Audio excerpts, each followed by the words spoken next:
it's Airship December 17th. So, okay. Welcome everybody to Airship December 18th. Good to see everybody. If anyone is new here, feel free to chime in. There is a reaction icon down at the bottom of your space bar. You'll find a raise hand icon in that reaction icon, and you can speak once you're called on, or you can also chime in. If you're accustomed to how the meetings go, some here know how to chime in whenever it's timely. Other than that, it's good to see everybody, and happy to be here. Well, I am new here, and it's great to be here. My name is James. Uh I've been around, done some things, seen some things. Yeah. Um, I actually streamed today. It was funny. I streamed alone. For some whatever reason, it OBS'd into nothing. It said it was connected. I said, okay, hit live. I was like, oh, there's no one in chat. That's interesting. And I was like, you know, and I just did it anyway. And I was trying to remember what it was like to the first time I live streamed because there would not have been someone there. That would have been impossible. I was just saying by definition that would have been impossible. And um yeah, this has been an interesting uh, uh, uh, um, a very interesting journey for sure. So I gave a little update on on some software. I don't want to talk you guys to death into that, but yeah, I showed some tumbleweeds. I showed some the power of tumbleweeds, which are tumble cubes, really, which are three-dimensional cubes that tumble themselves down the alleyway. I think actually it could be. I can be a little guinea piggy on you here. I think actually I can just show what I had. Where's my mouse? Where's my mouse? There it is. Well, oh, come on, don't. There.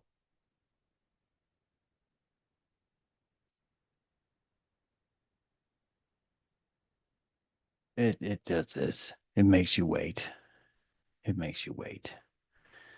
Not that you have to wait, but it makes me wait. It's if you want to talk about it's funny, I haven't changed a thing. But um really quick, if you go over here, you are watching the corral of um tumble cubes. And those guys are cruising around. I think actually if I check a few buttons when you're not looking, then this'll but this is following a line that's placed uh over the landscape and it's following a trajectory that's programmed into each of these cubes. This is all physics. I it's not like you just notice I got hit by one as we were talking. They run into each other, they fall in or out of the jet stream, much like a tumbleweed would. And I think if it'll let me, yeah, it's not let me control the camera. It wants to control the camera right now.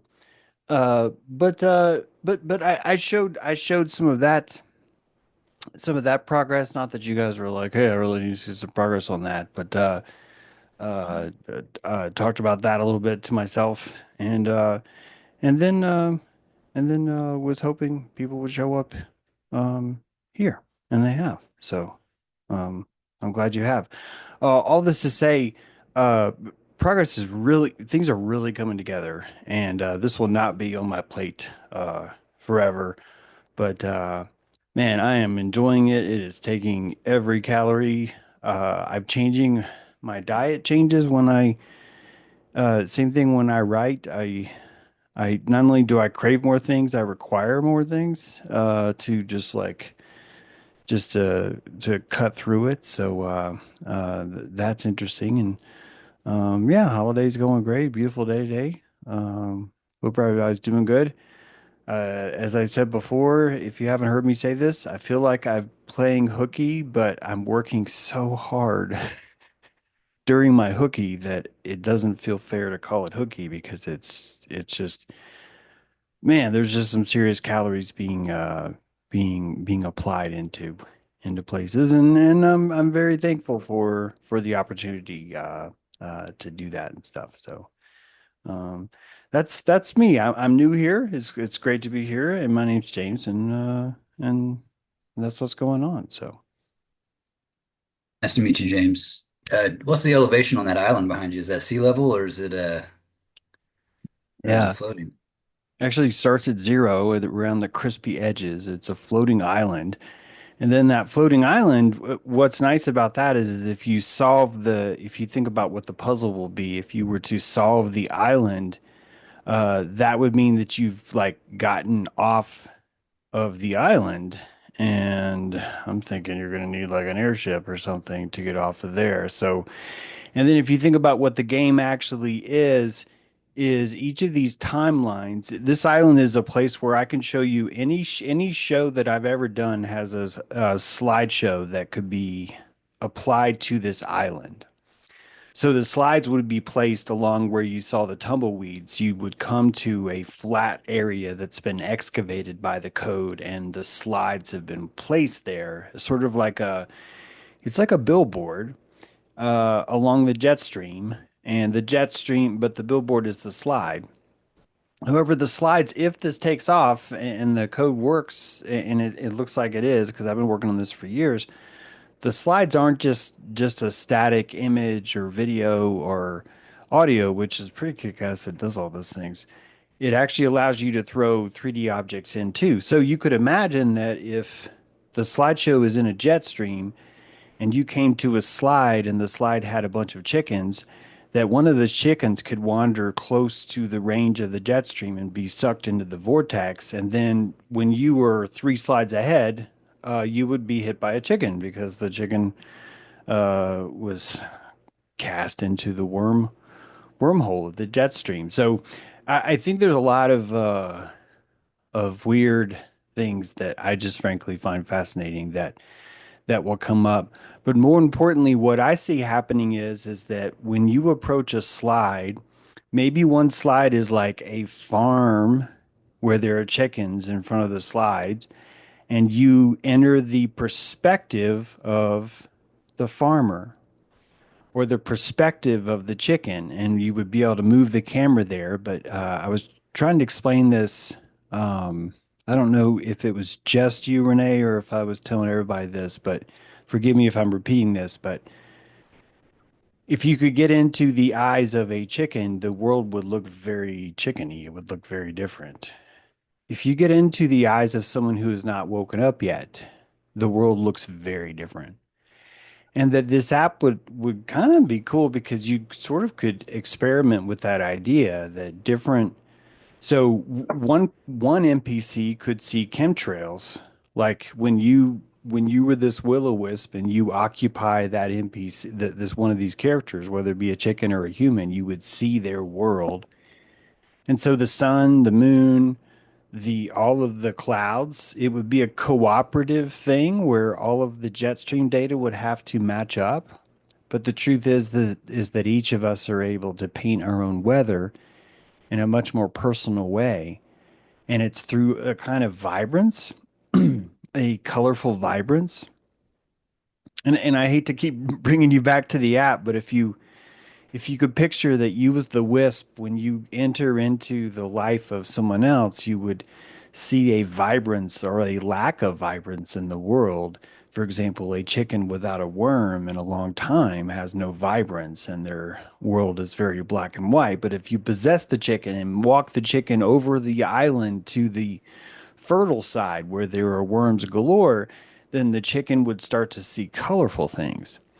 And that this is how we work. And it's just I know it's kind of like maybe a little bit too profound. That's okay. I get accused of that all the time, but it's like maybe I've gone off the deep end in the sense of how deep that is, but it really through imagination, this will be the only ability we would have to even showcase these different perspectives to each other. This is part of the training ground of moving through first person, second person, third person.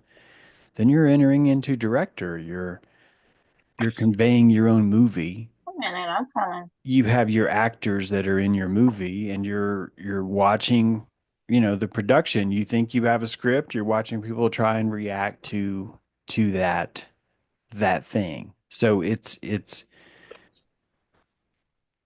I don't it feels like we're on a not I'm not talking about my software. It could be my software, but it feels like we are on the precipice Wait a minute, I'm of coming. all of these things being a lot easier to simply uh do and share with each other. Like right now, it takes sort of a wizard of code or all kinds of things to sort of like uh um be able to imaginate and share things this way. But when you look at AI, and I know a lot of people are sort of, have mixed feelings Yeah. about the AI art, but the AI art is allowing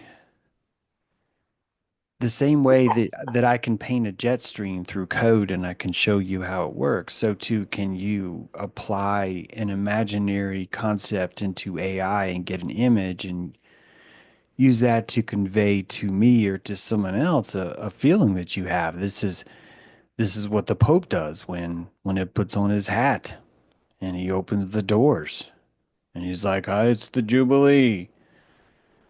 It's the Jubilee. And now the Jubilee's here. If he didn't have the Pope hat on, that wouldn't work. So the vibrance of our message, the vibrance of our propaganda is utilized through technology, through the clothing that we wear, which is just technology. Technology is clothing. All things are applied to the skin. Even a mobile phone is applied to the fingers. It's a kind of makeup for the fingers. You're touching, you're interacting with something that's tangible, right? You get it. Hey, cool. We got some hands up, but yeah, good to be here. Absolutely, James. The last stream I caught, you had mentioned maybe it was two streams ago, but you had mentioned how the cost of going to Mars would be that whoever financed that trip and gave the trip to you would have control over every single aspect of that reality you Mhm. would look into, which I think was the same for the American. I mean, as you've elucidated uh, everyone about that was also pretty much the same situation for anyone who came over to the Americas Mhm. back in the day. So I mean, it was the technology wasn't quite as finished. You know, they had more like a palisade, which you could get out of. But Lori, good to see you. Go ahead. I've been following the evolution in the software, and I was really kind of saying I think there's no way.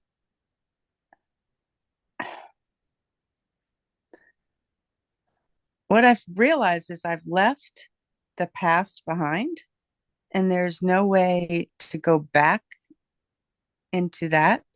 The only way to do it is in this imagination zone, Mhm. which is to create in that wisp perspective. So I started like playing the game in life. A lot of people have left my life because I'm not playing the game anymore.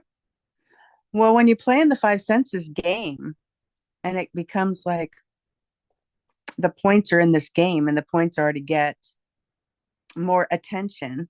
And it's not really about getting attention, it's about putting your attention behind the the true creation of the whole God program. So if you're the God program, then you can imaginate yourself in each and every element, character, rock, stone, bird, whatever. So I really kind of got it when you put you did that little 3-minute video, and you were like, okay, so now I'm jumping into the chicken. Well, it's like a shamanic journey when you become a hummingbird or you become a power animal. I mean, one of my power animals is a vulture. So in order to mulch, you have to, you know, imaginate yourself into this game. So that's really kind of where I think consciousness is going or is. And so it's a form of like an ego death. I'm in this major ego death. Like nothing in the world is like what I thought it was or where the game points were.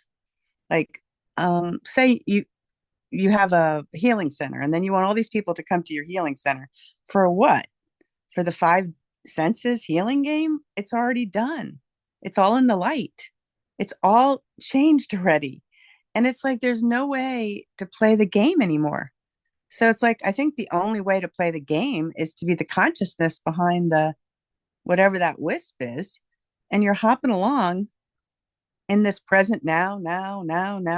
Like I don't know if you know Koziev, that mathematician about time, and I think there's a mirror where it's like a certain amount of milliseconds. It's like a film, and it's like that's what we're in. We're in like this game where it's like multiple millimeters, like ding, ding, ding, ding, ding, ding, ding, and we're inventing it.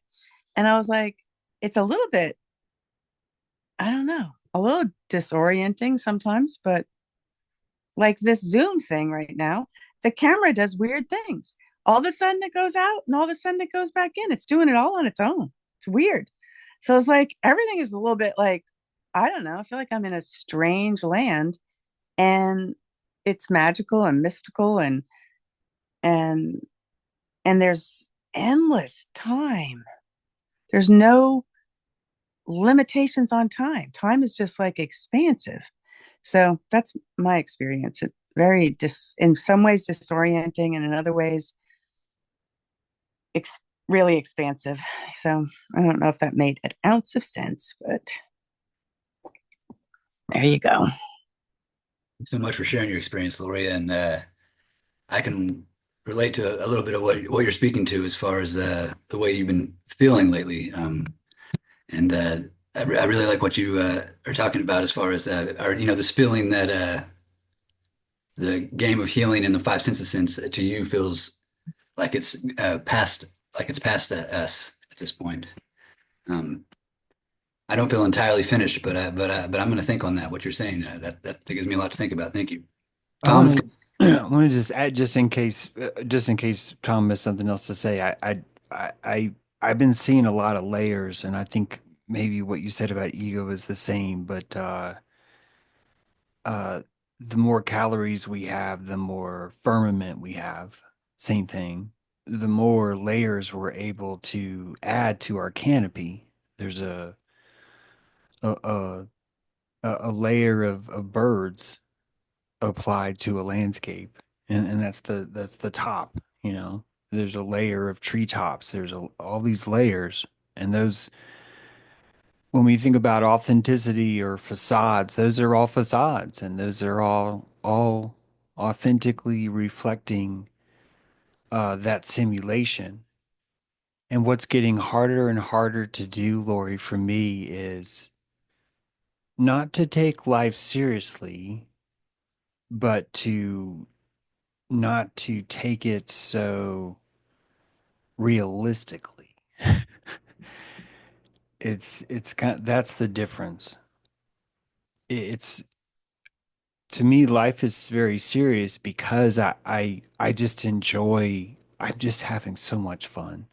I I'm I'm having such a good time, and I know that anytime I'm in flow state, I really just find gratitude to be a big just part of all my moments. And I just constantly am thinking about, I'm not always going to have this.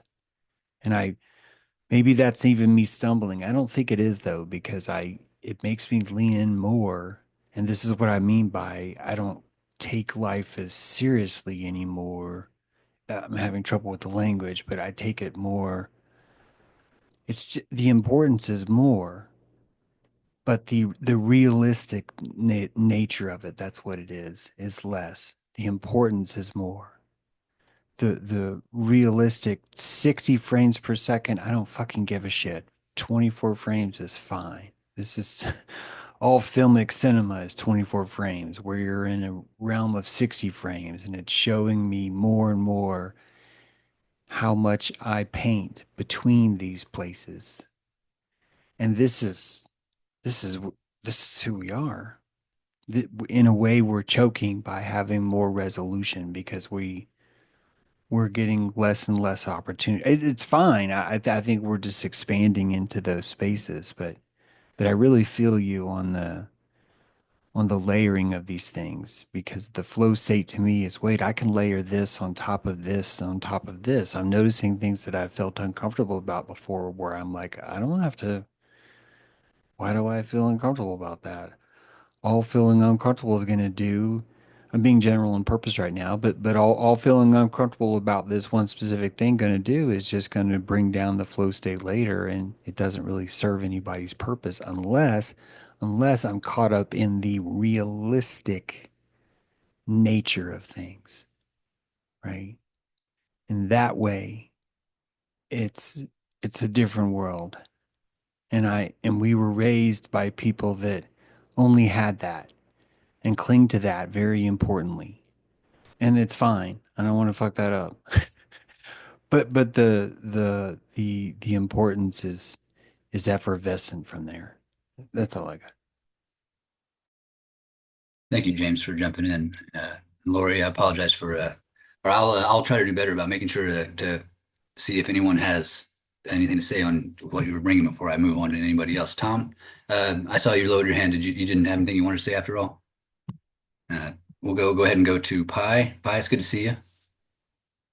Happy holidays. Happy holidays. Well, I don't mean to be in the dark here, but I kind of run out of some incandescent bulbs and I just don't seem to have my Very. lighting. I know I'm like, gosh, it's always so dark. I just have to get some lamp over here or something, I guess. I have this super old lamp with um, this old red glass in it. It doesn't really shine very much, but anyway, even though I'm in the dark, uh, I was thinking about the perspective and, what do you call that? Like, there's the perspective from the chicken, like where you're looking out the eyes of the chicken, like you're the chicken. But then I was thinking about that, and I was thinking about, like, well, but there's all this peripheral vision that comes in and out of my consciousness, like, and I imagine I'm walking around looking through my eyes, but then if I think about it right now, I'm like, well, I see my hands and I see the edge of my hood and my glasses, and I see all these peripheral vision things that I block out. And so it'd be interesting to see how AI could, I don't know how you could do that, emotionally simulate um, based on your environment, what you may be blocking out in your peripheral vision, and So then so also the, I have to. I'm sorry. There's a no, I blind don't.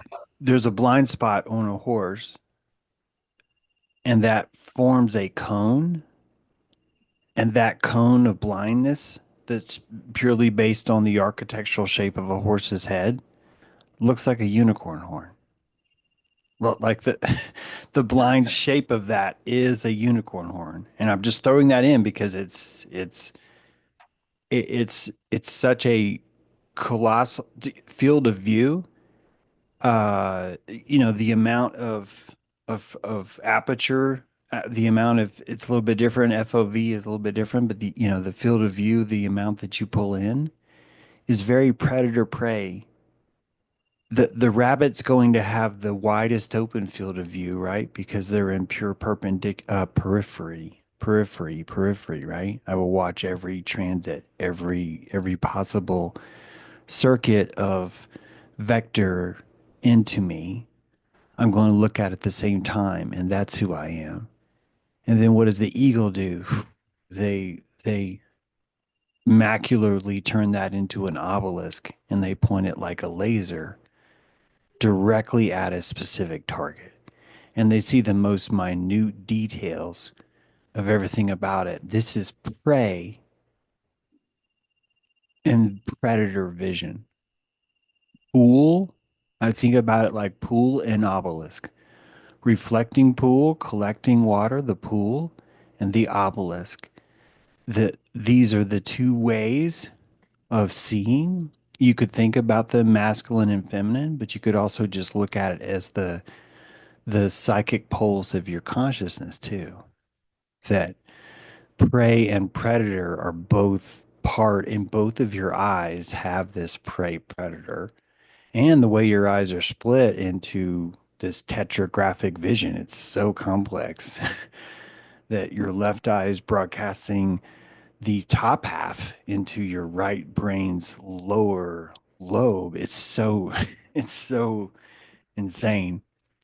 Unless you think about yourself like a spaceship and that you have cameras that are simply placed in different parts of your vessel. And now you're starting to realize so the cameras don't actually, that's not actually who I am. It's or how the world is. It's how this framed window that people are telling me is Mars looks right now. Wow, that is so intense. Wow. The door just opened and closed in like a very human, like, wow, that's so cool. Wow. I would say it scared me, but it didn't. It effervesced me. I just used that word, but I'm using it again. It just mentalized me. It just made me go, oh, that's wonderful. Man, I guess the wind hit it just right to it. Oh, man, that was beautiful. Anyway, I just interrupted you, Pi. I seem to do this a lot, but there you go. No, I was wondering because it's kind of a response of your Hangar 19 update, and then I was thinking about video games and those combat type ones. It seems like they do try to incorporate a little peripheral vision where you kind of see your weapon, or I haven't played them, but I see ads or whatever. It seems like they have a little of that.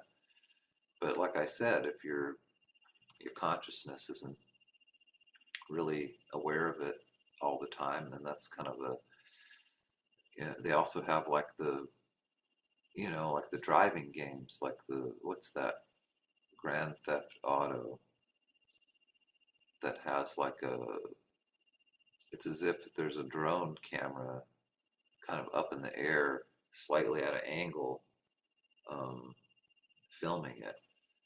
It seems like AI uses that a lot. Like, just I'm just wondering, like, what are the things that AI has troubles? Like, what's the perspective problem that correlates to the six finger problem that was originally?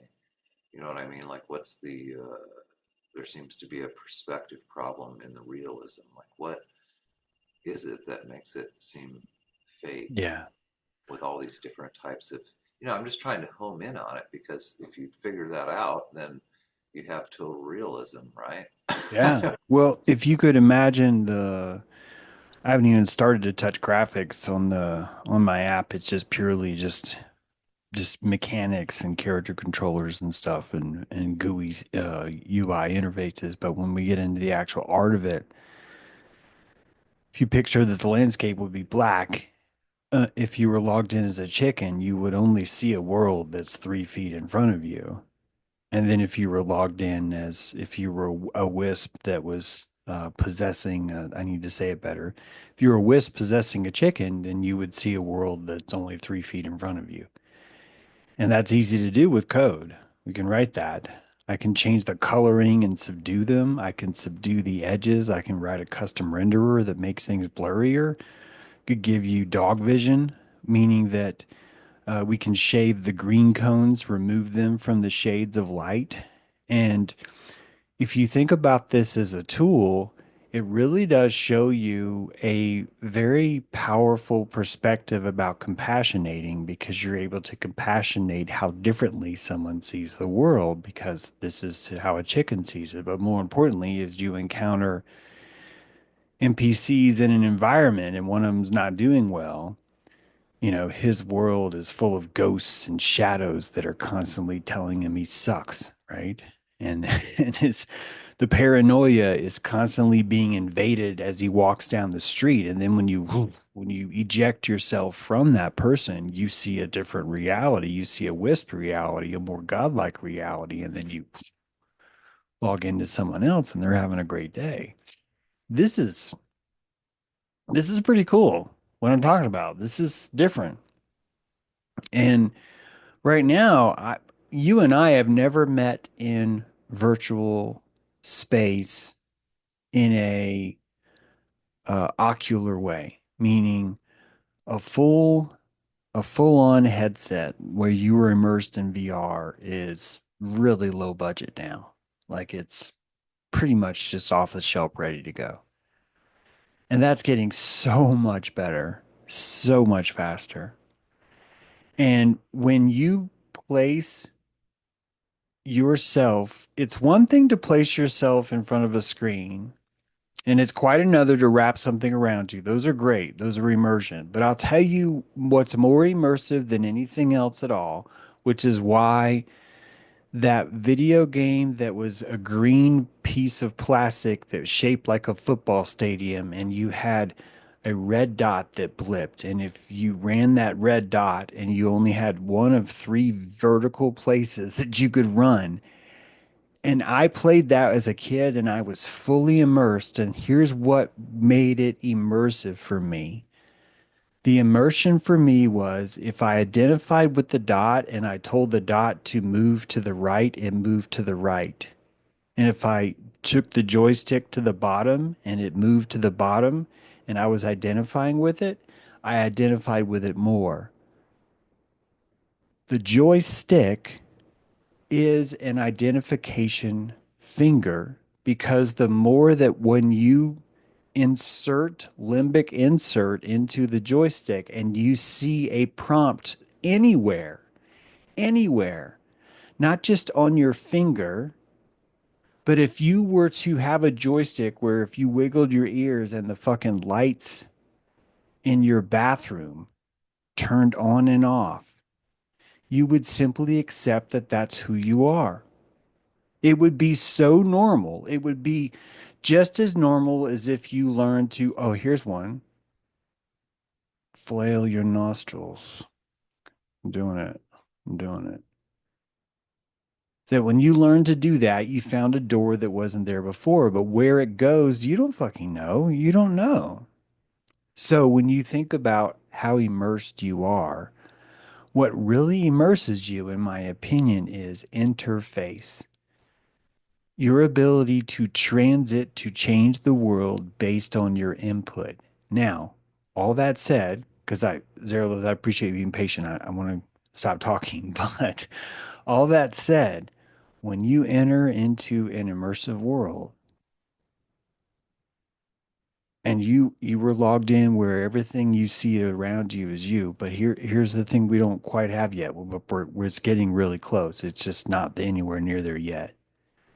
But when you hold your finger up in front of the cyberspace and you do this and you see a fingers move, you are practicing the psychic scratching that's been around since before computers weren't even born. You know this, right? The phantom itches of amputees, people that have lost hands or lost feet will suffer from a phantom itching, and they're placed in an interface that doesn't involve a computer, but it's a computer. They're placed in an interface where they're sat in front of a mirror. There's a divider placed in a mirror, and they're looking at the left side of their body, but they think it's the right side.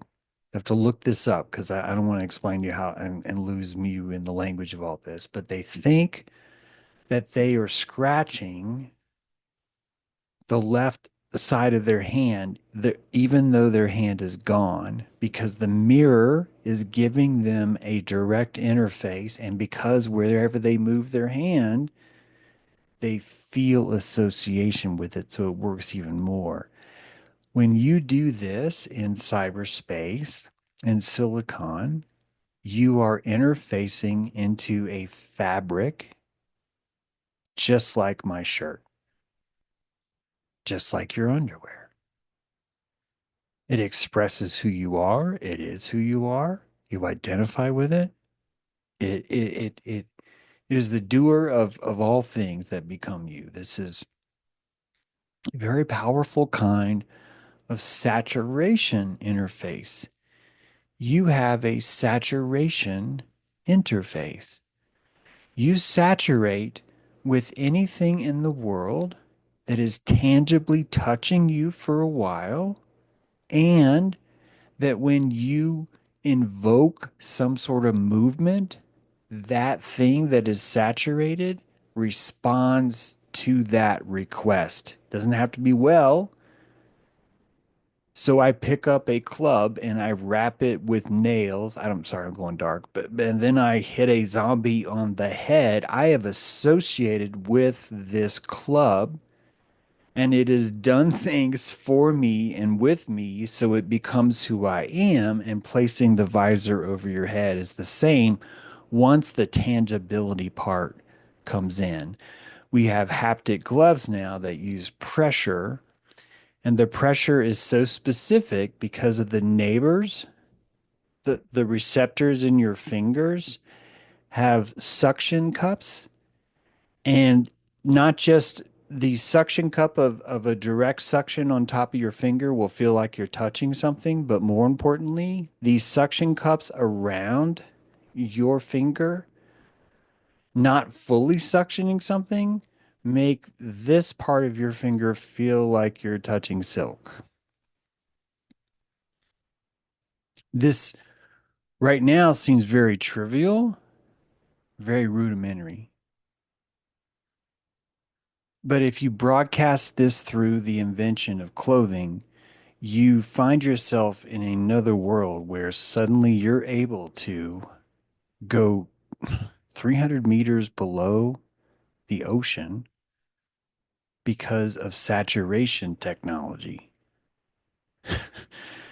It's your ability to place a layer on top of yourself and haptically interface with it gives you the ability to go places you could not go before. To fly. You can literally fly, right? So this is who we are. And if we peel off our skin and we remove our organs and we remove our vessels and we remove our nerves and we get down to our bone and we're like, damn it, it's inside the bones, damn it, it's inside.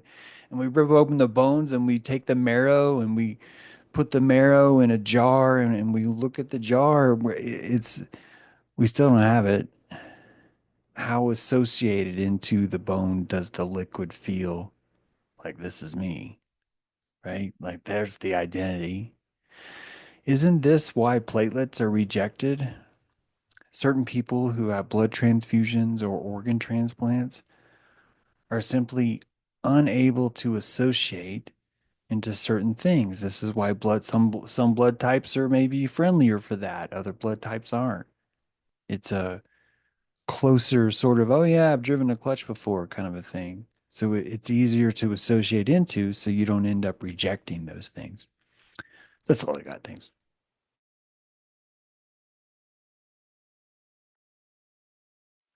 Definitely, I think in this world, when you associate into something, at first it almost depletes you of calories that you would use in your own immersion in your own body. But eventually, you get that, like you said, saturation technology. I like that. Like once you get those calories back up to a level of fullness, you are associated into your skates, and then it is like it's a part of the one body in a full immersion where you're completely unconscious, or you're completely conscious without being too self-aware. Zara, let's go ahead. Hey, how's it going, guys? Woo! Listening, really taking in everything that you're doing with this thing. It's like it feels almost more appropriate to call it a simulation or a simulator, like a flight simulator, than a game, right? Because you're working on the basically the fundamental structure and going for a the hyper realism of it, right? And people play simulators as a training exercise, right? And so with what you're doing, this is like training exercises for what you can do when you're remote viewing. This is training exercises for many a Carlos Castaneda style experience, as well as a completely new way of having this experience, because now people can kind of see that personal experience. And it's funny, you can take this to a whole other level with a what's it called, the EK meal, when you put the nodes on the head, right, for electrical brain activity. There's people that are enhancing technology that we already have, which is getting a visual representation of thoughts. They're semi creating videos of dreams. Now you can do this in a 3D space with quantum computer technology and AI intuitive assistance. Are you fucking kidding me with what you can do with that? Excuse me. Because this gets into making a visual demonstration that can be used for, let's say I go and I revisit Heidegger and I want to talk about Dasein. I could go and, well, you see what he's talking about in this chapter? Well, it's exactly like James's simulator over here. Look at this experience and see how it changes with everything coming on the horizon and everything dipping below the horizon behind him, right? So on and so forth. So you can pull together 20 million brilliant thoughts into something that demonstrates an actual understanding of how our conscious navigation of this realm and with each other actually works. And you can sit there, somebody can have a vision of something, and while they can also develop their skills to explain the vision, they can also put on a fucking helmet and your simulation will also show an approximation of what your mind is thinking while having a freaking divine vision. That's a new level of interpreting an oracle for the digital age. Yeah, and you can sell it on Steam. I would put this on Steam. the transitive ability to show someone an X-ray on their leg itself through an augmented reality interface is, I think, would be a really big breakthrough for healing for certain types of people. That the visual cues would be, I say would as if we need to test this, but we already have. There you can. So like 15 years ago, I was doing a talk. I went to Vancouver, and it was back when I was way into programming this stuff and the AR, the augmented reality stuff. And a couple of doctors had put together um, a car accident simulator or recreator. And it was a VR tool they took court. They used the court recreation software and they applied a psychological model to it. And they allowed people to relive their car accident in really shitty detail. Like the long time, it was like really, really bad detail. It's horrible visuals, but it still worked. It was still working. And so and this is all been documented in a lot of times trauma therapy, things like that. You PTSD is the inability to recall without a limbic shock. So to practice recall under a controlled environment gives you the opportunity to recall without shock. And so you're able to find things. This is part of probably what happens when someone goes through a stunning event. There's certain parts of their memory that it's not that they're gone, it's that they're not transient. I mean, they're not being painted right now because the calories aren't being spent right now on such luxuries, right? If you look at what the eyes are doing, it would appear as if the early evolutionary eyes was more about movement, more about the tracers, the LSD tracers that you hear, the mushroom tracers that you hear about, or that you see. Sorry, for some of you, didn't mean to disclude you, but the those tracers could be could be that you are emphasizing your primal vision, which is more about detecting vectors and motion and has nothing at all to do with discerning id, discerning identity. The earliest tadpole did not need to know what it was that was moving, right? All you need to know is vector. Is it going this way or that way? Because if it's going this way, I'm going to maybe go somewhere over here. But if it's going that way, then I might just stay where I'm doing. That kind of thing, right? That's all I got. This is great stuff, though, Steve. Thank you, Derlith, and James. I find it interesting that the those scenarios ran just or had were also effective. When the technology wasn't quite producing graphics that would convince someone that it was real. But I think that as I know you're very aware of the placebo effect, and I think that even if the graphics weren't down, a person goes in there with the intention to try to make a difference. The computers are probably bigger and more impressive looking, the hardware at least, to create stuff back then than it is now even. But that all works. It's very believable, very plausible. Before I go to Tom, I would just want to say it's interesting to me, and I think we see a lot of people upset with AI, and I think it's because it makes crafts easier. Or people who have put their whole life into crafts see it as making it too easy. And with these technologies becoming so immersive, to me, it's an interesting, just in terms of word play on words. It's interesting that out of body experiences are often the most immersive for people, and how this has drawn people out without the training that maybe a shaman needs to achieve that. Go ahead, Tom. So,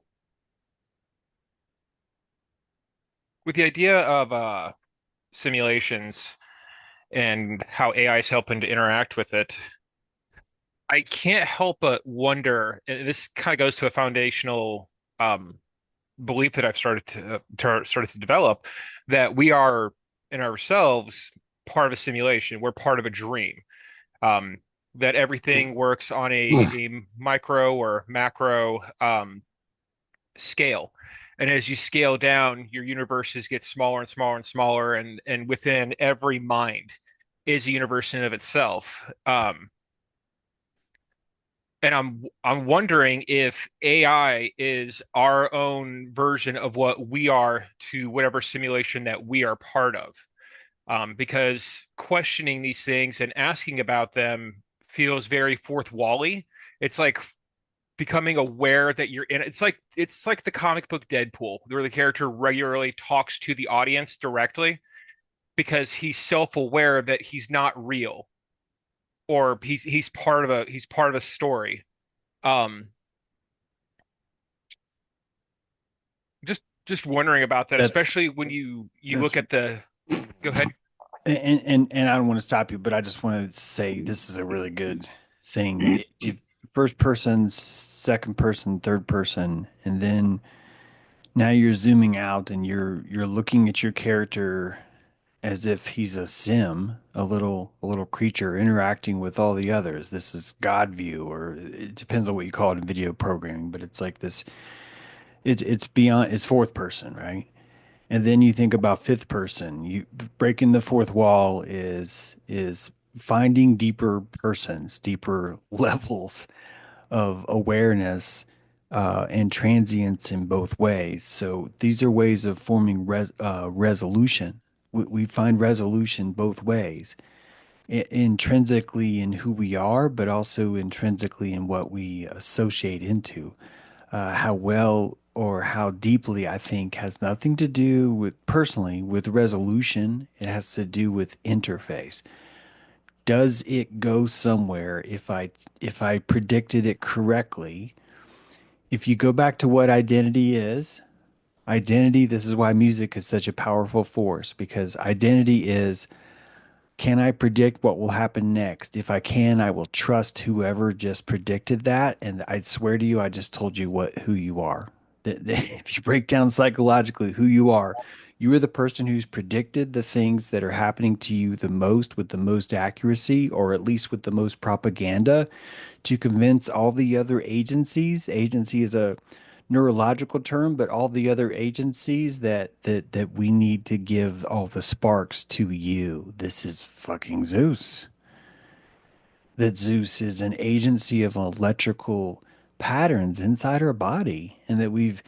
This is what made me think about the Oracle mythology is real, because I started to think, wait a minute, we're fucking Zeus. It's like, no one. This is why we have Zeus. This is why we have these stories. We have this mythology. The reason why all of us agree to mythology is because all of us are reaching under the couch of reality, and we've found the edge of the remote, and we can just fucking touch it, and we can push just the top corner button, and when you do that, the whole fucking thing changes and everything like ripples, and you're like, fucking reality just changed, and you cannot reach this thing yet. That's where we are. And all these things that we're doing with technology is us fingering deeper under the couch, finding and grasping at these different things. And it's nothing but success and success, as long as we do not lose ourselves over the resolution versus the haptic interface part of it. Man, Tom, I hope I didn't just ruin your point. God. No, not at all. Not at all. Yeah, it really is immensely helpful in reaching under the couch looking for that extra change that we're missing. Um, I know as far as like day-to-day life goes, it's incredibly powerful. People demonize it, but it's the next step in technological evolution. I really believe in where it's going. Um, it is it is to us what the steam engine was to conventional farmers. That is how big of a jump it really is. And if it helps us understand where we're at, I absolutely agree. It's a great thing as long as we don't lose the humanity in it. We don't lose ourselves in it. Um, that's that's all I got right now, guys. Excellent, Tom. I think this is a good time. We are just past the halfway point, so let's go ahead and take this opportunity to let everybody have a break before we get back to the conversation.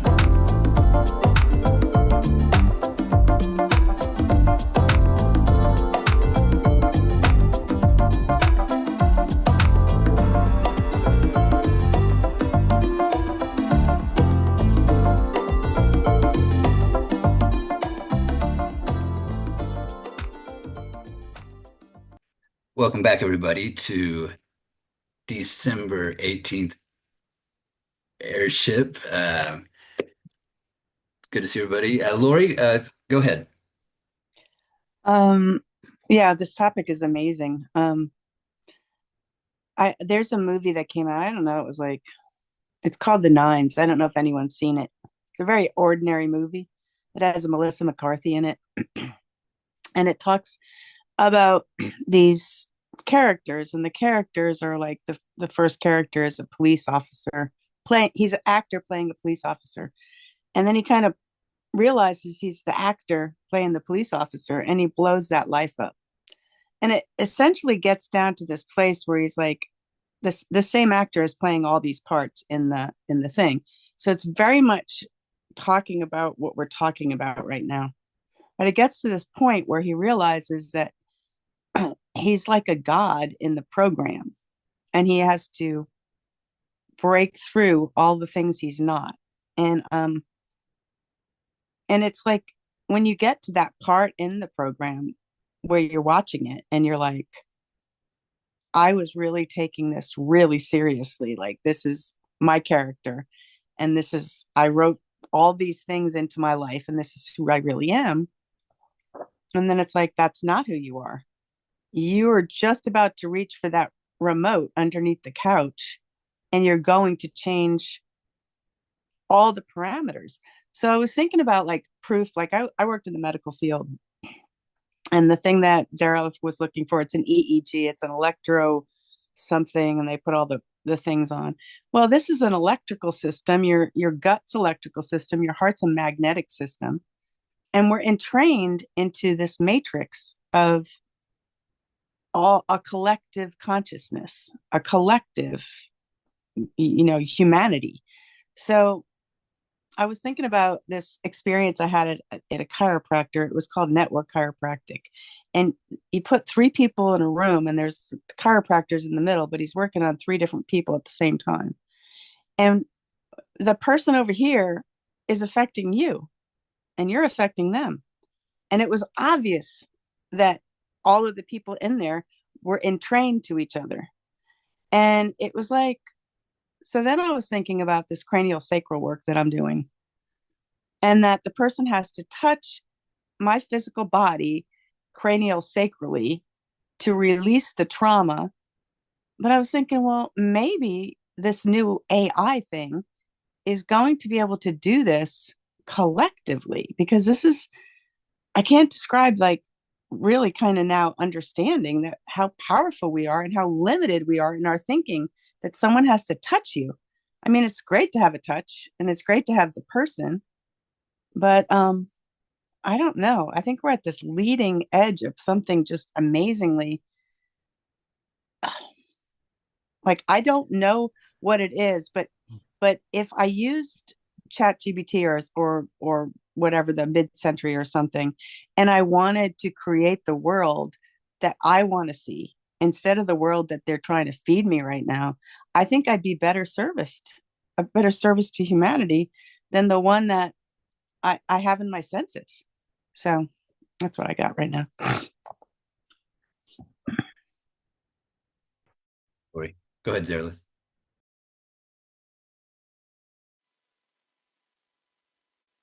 Another thing that I almost forgot to mention, right? Because this gets back to the Pope and the 5 doors, because I had actually I thought that was very interesting as an Oracle mythology kind of thing, and I sent a message over to James to ask him if he interpreted. Yeah, I mentioned that right before you got here, by the way. Like right before you logged in, I mentioned that, just so you know. Oh. I appreciate that. Thank you. Yeah, you're welcome. I'll have to check the beginning of the airship. Yeah, because the other thing with this tech that makes me think is, like, for instance, you get a Catholic, like a devout, like magical thinking level Catholic, like the Book of Revelations is going to literally happen that way or whatever, right? What does the overlay look like? Because we know that they can't see the demons. Like in their imagination eye walking around, they'd have a nervous breakdown. But, like, where are they unconsciously seeing the forms of these things when they have at least an experience where they like just believe that there is one, or sense that there is one? Maybe it's because it's me, right? And it's whatever spirit they don't like hanging around me, right? So I come in the room, and maybe my wolf spirit's in the room, and maybe my wolf spirit looks like a demon, right? Up on the screen. right? Because they have an overlay based on how they feel about the spirit energies that are attracted to me. And then you give it to someone else, and it just looks like a typical wolf daemon, because they're a pagan and they get it, right? Right? So and so black magic too, right? That's the idea.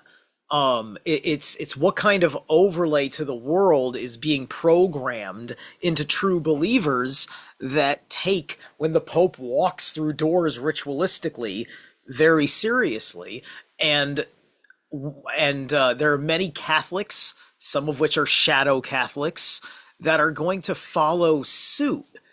The president is a Catholic, right? What is this president going to do?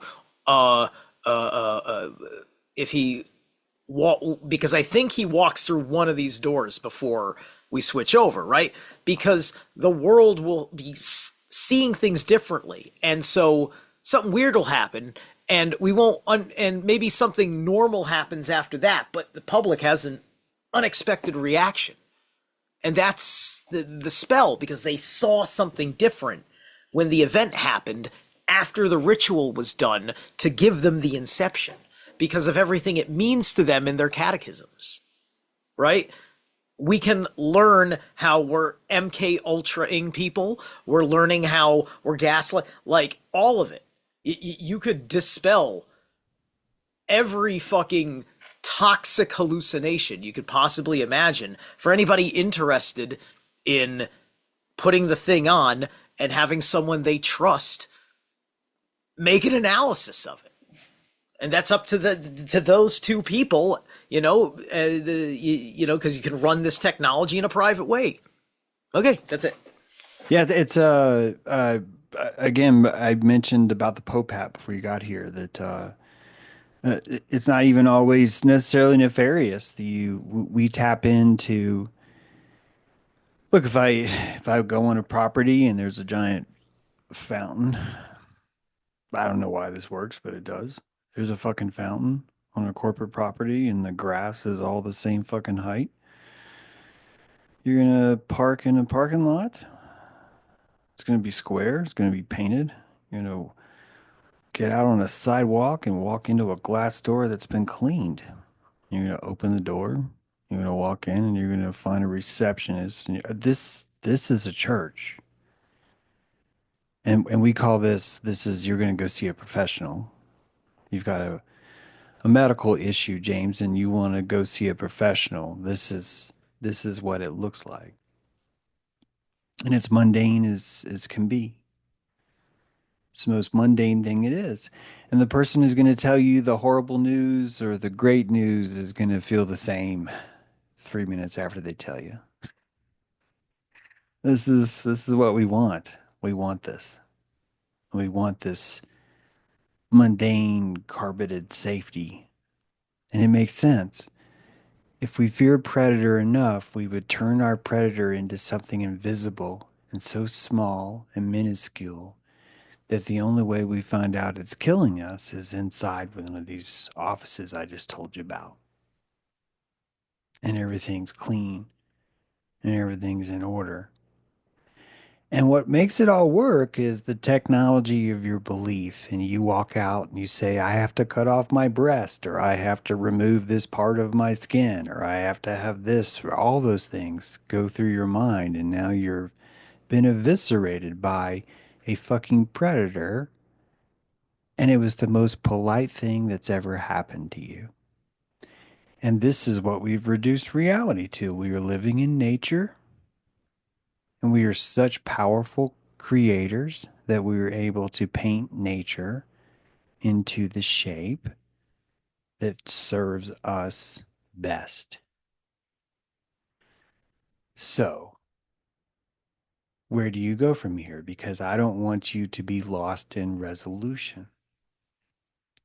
I don't want you to think that if you had 6K or 8K or 12K or 60 frames per second, or James, I heard airline pilots have 120 frames per second, and the airline pilot is going to die in the same way. He's going to see the doctor's face 300 frames faster than you are. like before you will. He's going to see it faster. And what's going to matter to me is all the times that I've been feeling healthy and in pure flow state and I've stopped. Usually it happens when I pee. And just that's when I feel grateful. First of all, I go pee and it feels I don't want to freak you guys out, but peeing feels amazing. Like it's a really good feeling. So you're entering pee and I'm expressing gratitude because of the health that I have.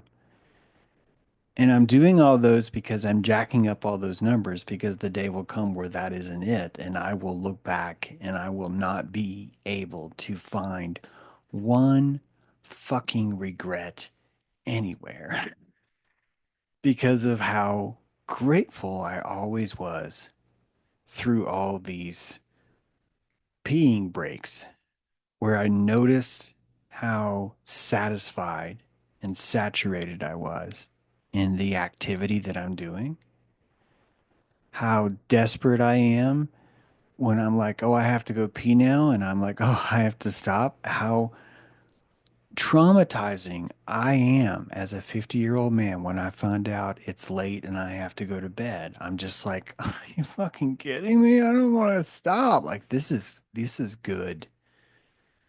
This is good immersion. This is the stuff that's important. And the resolution is going to lose me. It's going to be more about the interface for it. And so I try and remind myself of all the failures that have kept me out of flow state that I've placed in my way because those have been the perfection of me learning who I am by learning how I stop myself in all these different ways.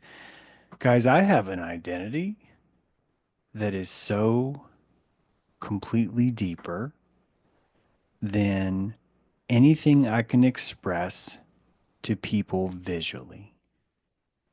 And I notice that when it's time for me to appear visually, I have to subdue my identity. Does anyone else notice that? Does anyone else feel that way? Because maybe it's just me.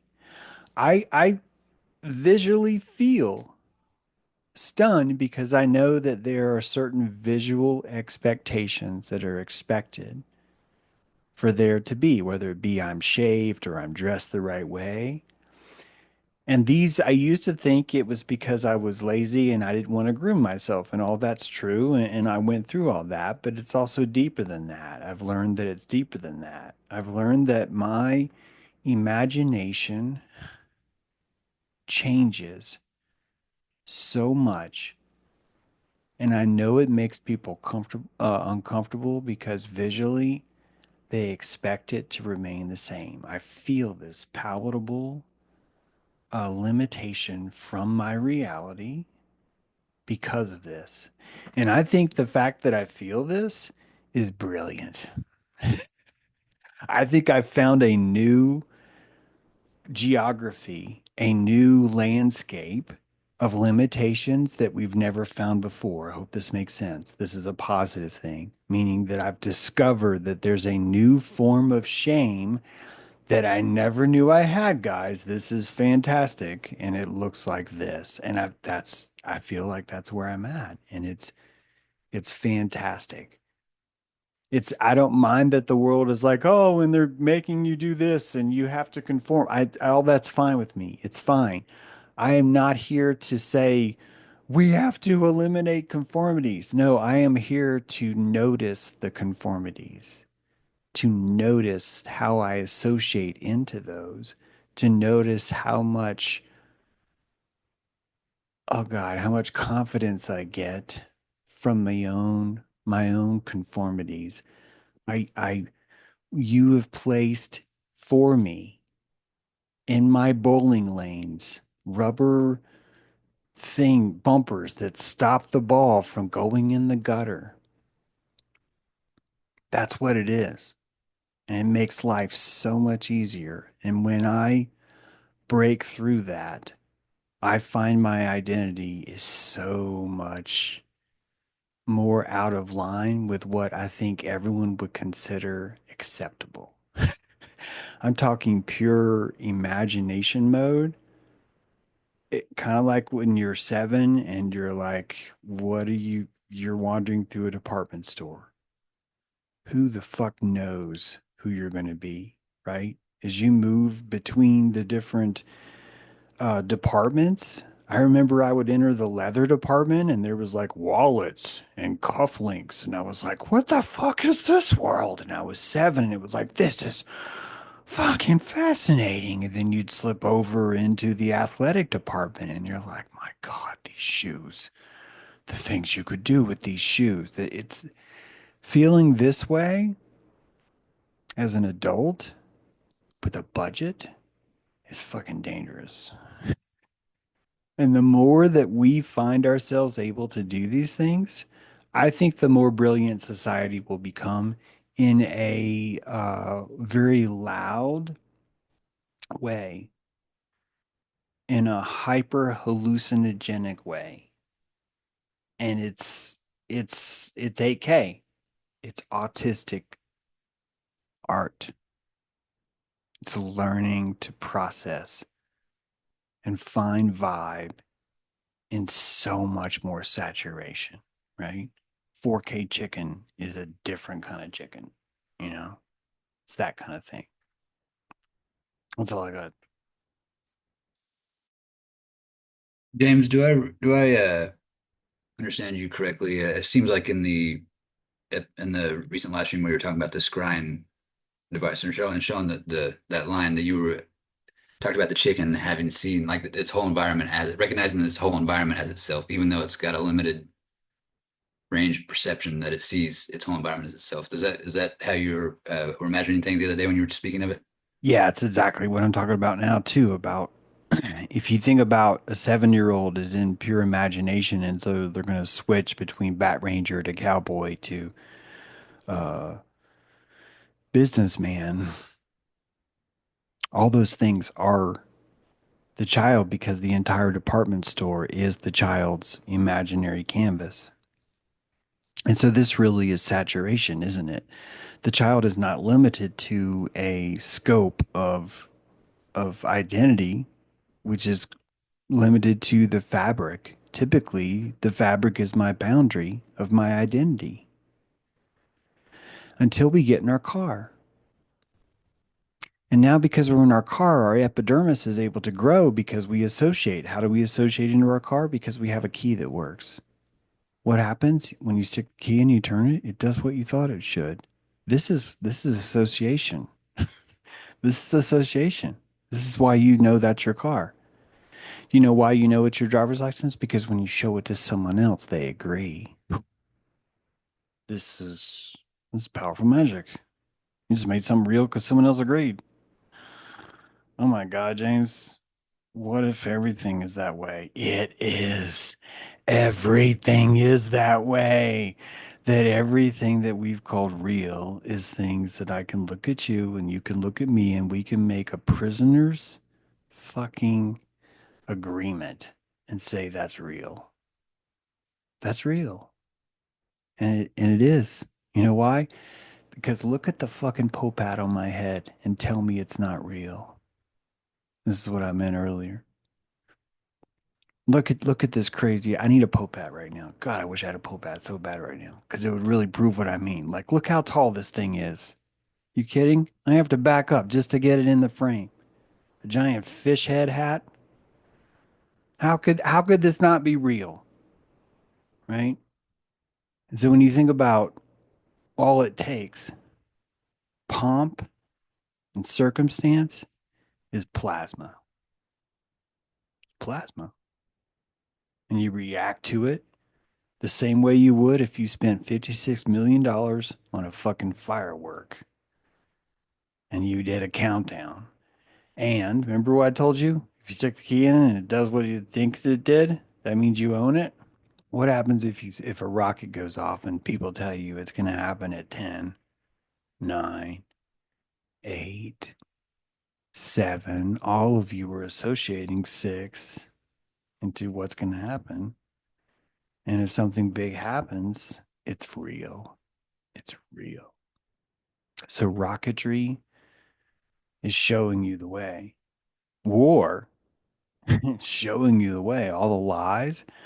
I've shown you more, so much into how many wars were just fucking lies.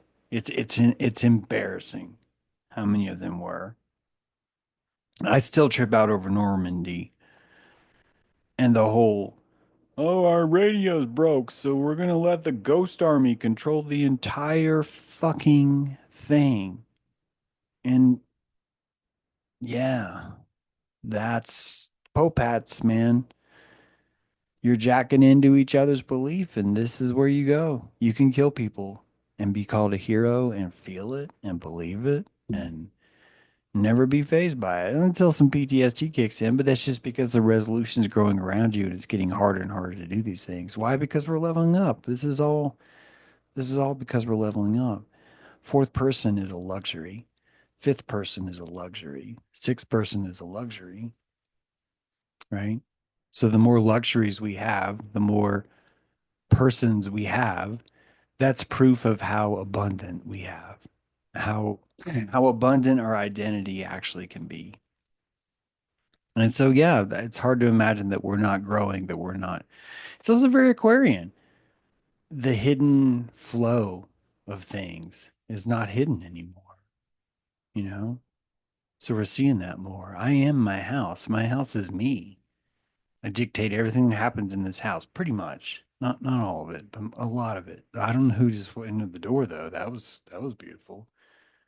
But it's like that's an ion channel, and I chose to. Is that going to scare me or is that going to inspire me? You know, that's my identity. It's my body. So it's like, how is that going to? This is why I think about haunting all the time and possessions all the time.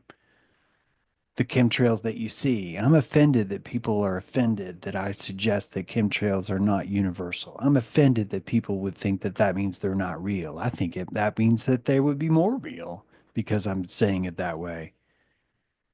Because when you wake up and you find that you're haunted by something, you have the ability to exercise that the moment you recognize that this is in me. This is in me. That means it's more real, not less. We live in a society that if someone convinces you that it's in you, that means it's not real. And I'm telling you that we should live in a society where if I could convince you that something is inside of you, that means it is fucking real and you have all the power you need. All the power's there. See, I find myself in an interesting situation concerning that now that you mention it. I didn't think I was going to really mention it, but back a while ago, or maybe about 2011 or so, is when I started looking at the chemtrails and things. But I didn't really talk to anybody that thought that was true. I didn't really. There just was nobody around here at that time that they were just like, they didn't know what I was talking about. I didn't really bring it up too much. But then now that's kind of become a moot point that recently I noticed something was off, but I just didn't it just didn't come to my consciousness. And then about, like sometime around early November, I started noticing the clouds are all crooked.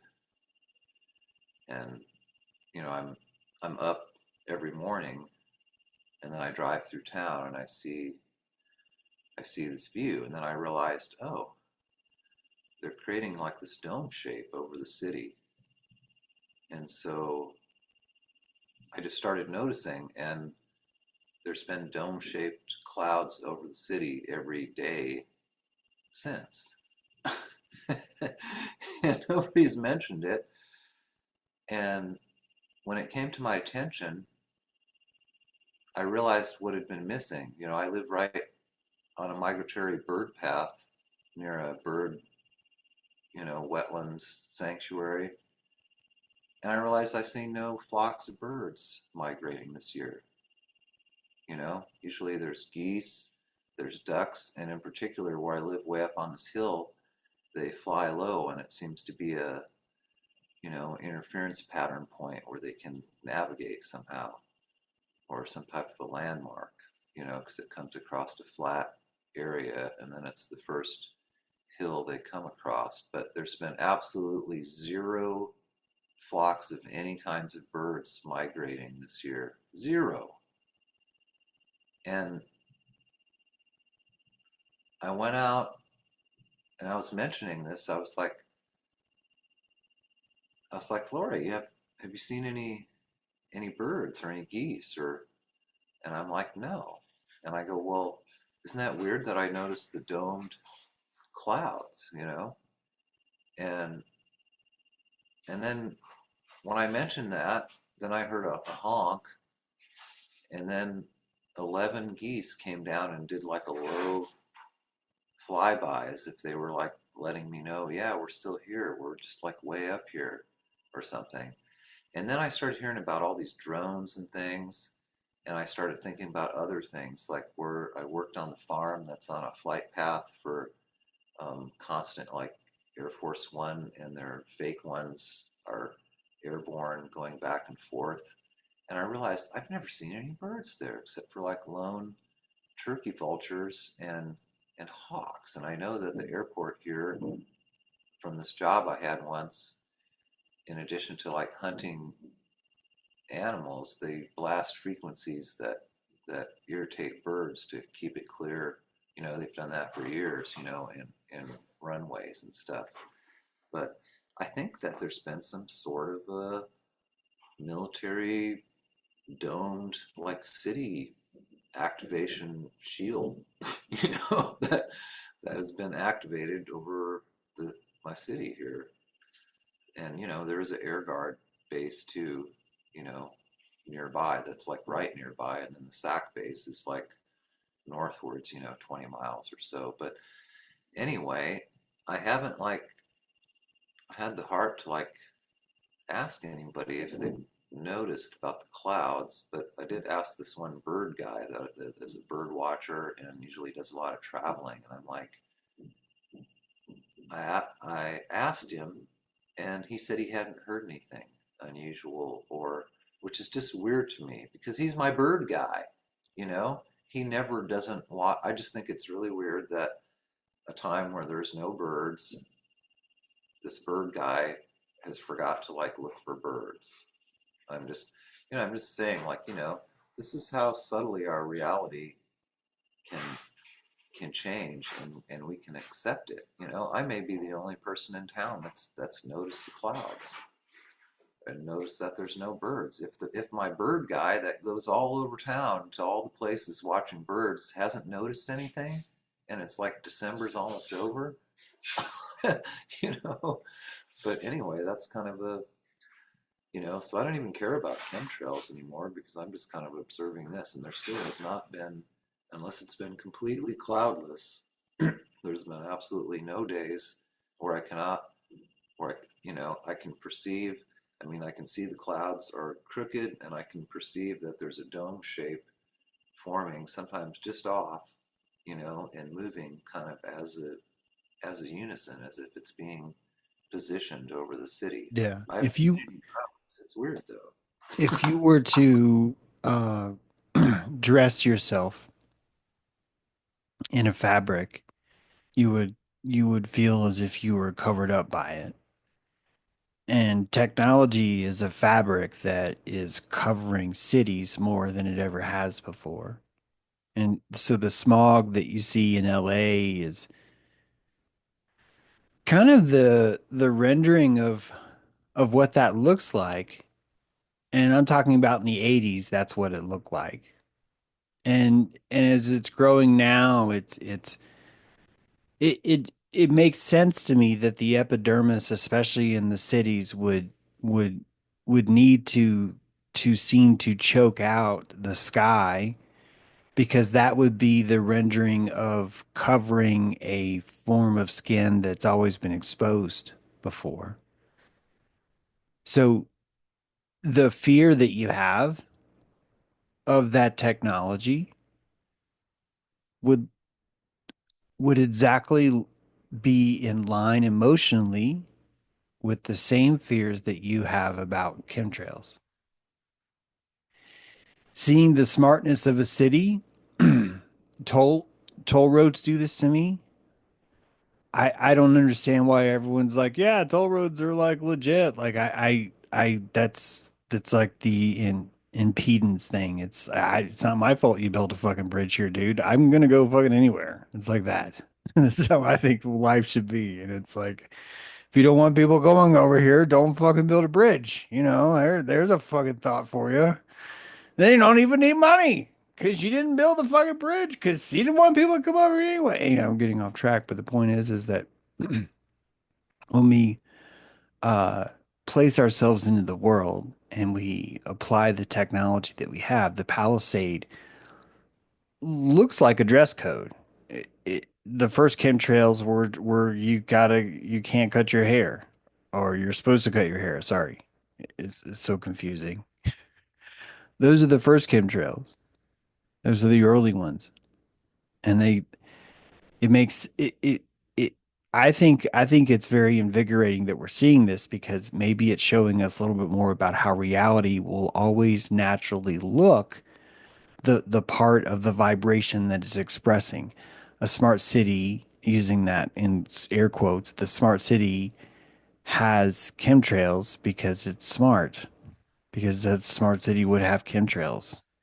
It would require chemtrails because for a city to be that all encompassing, it would need to to do the same thing to the sky that the thalamus does to your dopamine, which is inhibit it, and then use it as a reward system to elicit good behavior.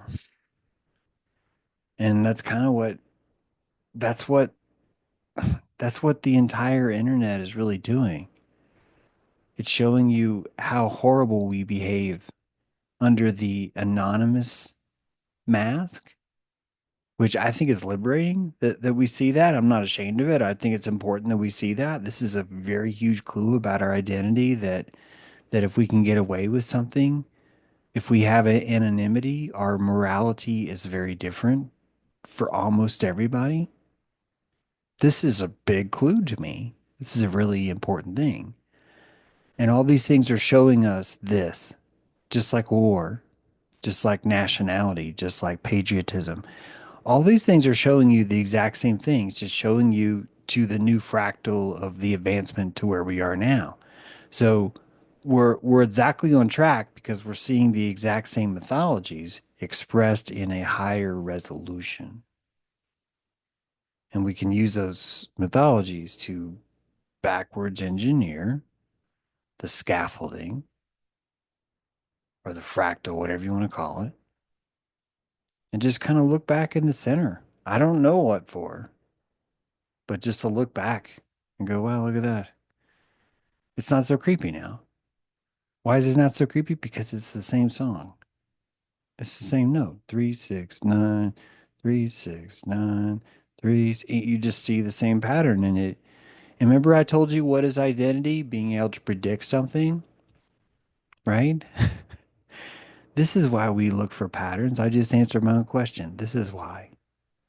If you can find the scaffolding in the world, your identity raises to another vibration because you now associate into a deeper haptic canvas because you're tapping into the mythology of the whole thing. Just like the teenager hates all society. Why? Because that keeps a coven, a tight knit circle where the identity can grow. So too do we always do that, but as our identity gets bigger, we're able to associate into larger things. So we don't have problems with things anymore. I don't have a problem with people that want to vote for Trump. I don't have a problem with people that want to vote for anyone. I don't. Remember a long time ago when I talked about some number patterns that I'd seen, and I just thought it was weird that I would notice that, and that it seemed like other people, with like 32 and, you know, other matrices. Well, it's come to my attention recently that this number I found that was just, you know, simply the decimal representation of 1/7. I don't know, like in some old book, it's called the number of the Magi. I'm like, what? And then, you know, it's not presented as being anything related to frequency, even though I found it as a frequency pattern for gematria, the gematria of frequencies, you know. And, you know, it's that they present it as something different, but it's that 142857, which apparently in this type of alchemical mystic star tarot type lore is, you know, the 7 doubled, and then 7 times 4, and then 7 times 8, and then plus the ego makes 57. So it's, but, you know, I just know it as this number pattern. I've never heard anybody talk about it before, you know, even after I emailed that Jane Academy about it once. They didn't even start talking about it till like 10 years later. Then I started noticing they had it on their website, you know, about the 108 and some things concerning frequency. I never heard back from them. But I have to think that maybe that's true, because why do I notice some things that maybe other people don't notice? Because, you know, I found that myself. It just blows my mind that it's in some old book about, you know, called the number of the Magi, and I'm like, why? You know, something to do with tarot. I don't really know. It only just recently came to my attention, but of course it caught my attention right away. And I don't even know what, you know, I don't even know what that all means. It's some type of a tarot 6-pointed star, you know, Merkaba type thing with relationships with cards and astrology, and something to do with that number. But, and, you know, just getting back to this perspective thing, you know, with AI and what makes something real, and just some things flashed through my mind, like I all of a sudden had an image of, you know, my engram of like some exciting time when I was a ski racer, and how everything just hinged on this vibration that I could feel on this little part in the center part of my inside ski on my edge was everything. And that, you know, my entire awareness rested on the vibration of this one little section of one inside part of one ski, and that's it, you know. But anyway, these are just some interesting things. I just, you know, something to think about. Thank you, Pi. Chemtrails were a linchpin issue for me for a long time. Interesting, in my own personal anecdote, on March 14th, 2019, I quit a 23-year love affair with smoking tobacco. And I was up to 2 packs a day for like those last 6 or 7 years. And it was just interesting to me that I live close to an Air Force base. We see AWACS all over all the time as they're doing repairs, and a lot of activity in the sky, including a lot of ugly skies and greasy chemtrails. But interestingly, the issue kind of faded a little bit. But I was pretty deep into it. I know also it's been a interest of Zeralith for a long time, including the drones. Zeralith, go ahead. Yeah, actually, I was just about to bring up something of interest about the drones that I'm my colleague Thomas Sheridan. He thinks that it's kind of all a Fortean thing. He kind of thinks that everybody is hallucinating the drones, and I think that there's actually a small percentage that is the real deal with the drones, but I think that there's some sort of psychic tension going on in that area, and that there is actually this manifestation, because with all these drones that they say that there are, And then you go look up drones, the footage of, because there's all these drones. Somebody must be, they're low flying. There must be clear. Why are all the pictures weird? There ought to be some distinct and clear pictures of these effing things, especially any of the day shots, right? But no, like some of them have like their odd shapes, like UFO encounters, right? Some of them are very weird, or blurry, like the way the Jungian phenomenon of UFOs are. So I think that New Jersey may be kind of experiencing a mini Nuremberg event, where, you know, a localized hallucination over the city of Nuremberg allowed for an aspect of our hallucination to drop to a certain level where people saw the infrastructure of the universe for a night. And then it went away just like that. And so I think Thomas is right that he says that it's going to disappear and become just like an interesting footnote in New Jersey's history, right? And the thing about the numbers was the other thing I wanted to bring up with the numerology bit. There's themes to things, and the reason why those numbers are so important to plug into the experience of the reality is the tarot is about the numerology as well. The order of those symbols emerging matters, and that's why 1 is 1 and why 2 must come after 1, as far as the symbol for 2 is concerned and the essence of what 2-ness is. And so they have their own expression. They're not just a count of quantity, right? Each one has their own expression because of how things work in a certain kind of linear fashion. So that's kind of like a basic rudimentary. I don't want to go harp on too long about that, but that's my input. Thank you. I think as first of all, and I'm not trying to correct anyone. I do think that going forward, it's important that we don't mistake hallucination for something that is not real. That we will hallucinate an event that's real, and the hallucination is how it appears to us, and that's our creative ability, is how we're going to hallucinate the phenomenon of thunder and lightning. Is it hallucinated as a weather phenomenon, or is it hallucinated as a very angry demonic being that is going to do something to my soul?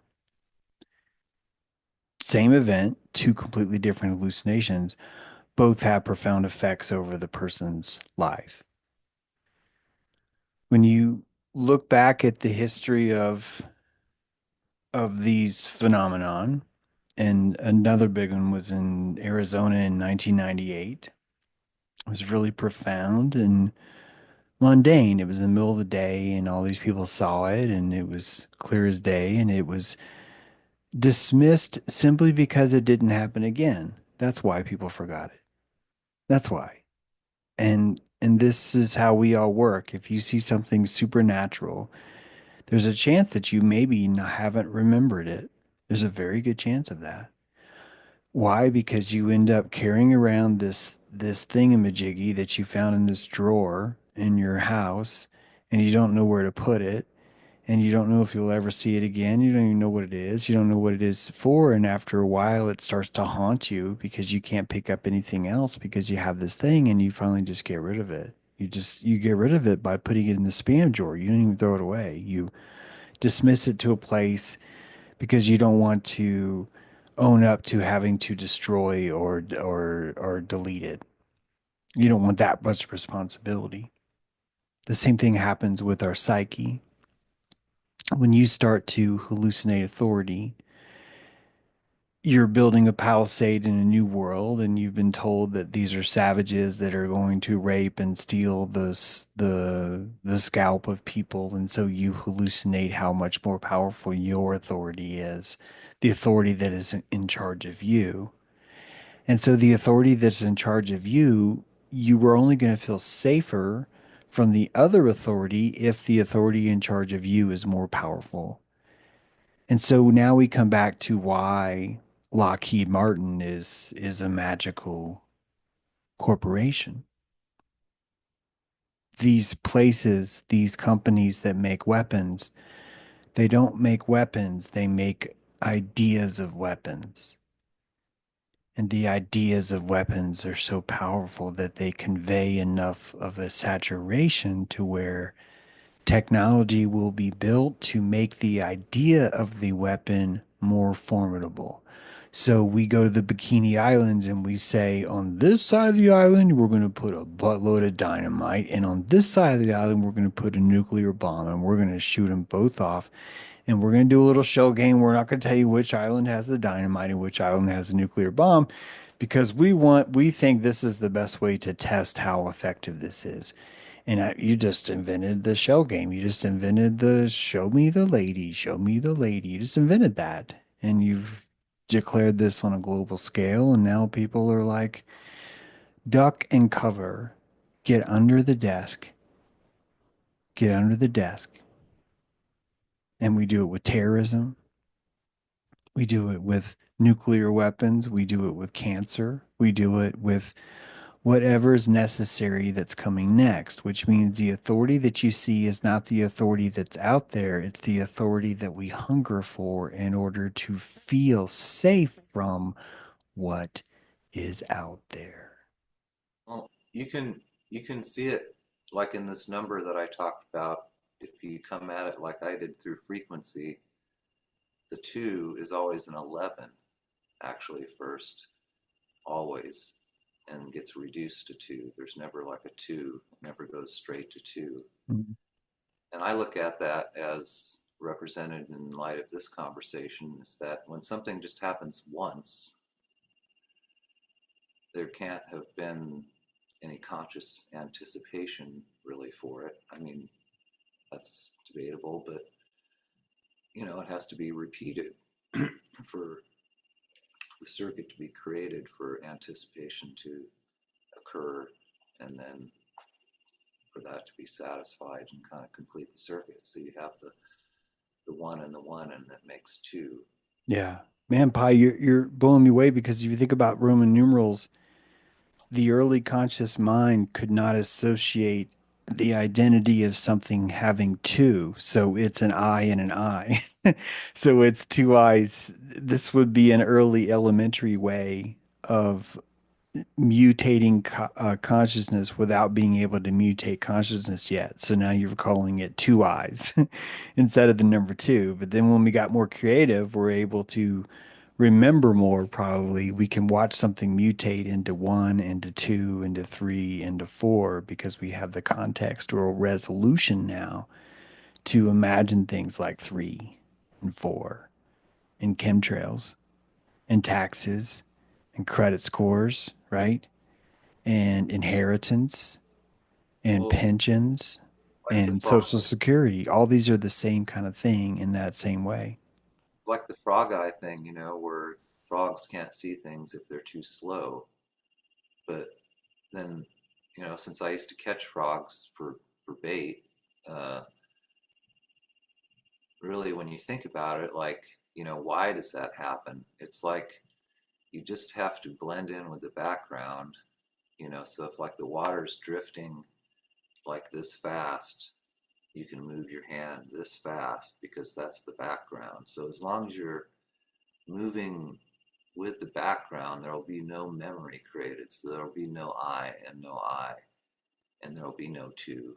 You won't put it together.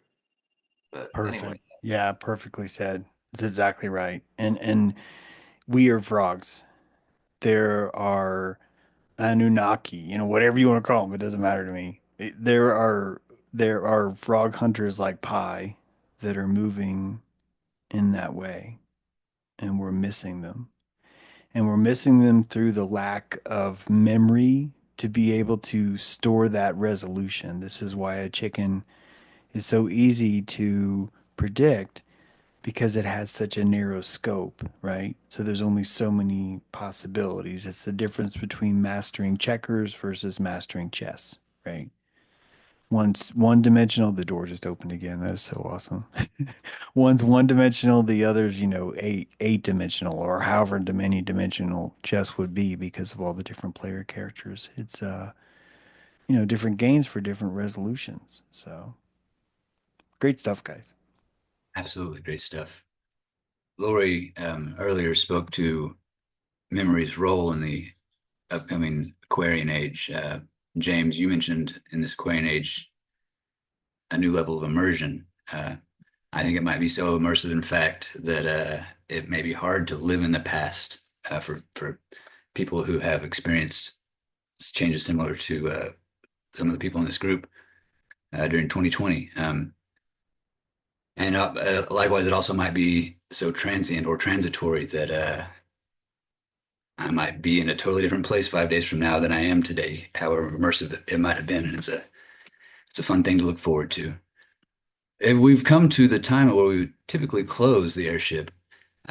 Before I ask if anyone has anything else to add, I would like to thank Renee and James both for letting me sit up here with you guys and play co-captain's assistants tonight. It was a lot of fun. Does anybody else have anything they would like to add before we close Airship number December 18th? All right, great. Well, really wonderful to see everybody. If you guys want to unmute and say goodbye, and we'll close it out for today. All right. Yeah, enjoy it all. Thanks for doing it, Great Karen. job. See ya. Thanks. Bye, everybody. Happy birthday birthday, tomorrow, December, baby. Yeah, good to hear it. Thanks for being born, Lauren S. Right on. Oh, that 44, that's such a great number. That number is big. Seriously. All right. Bye. Love you guys. See you next time.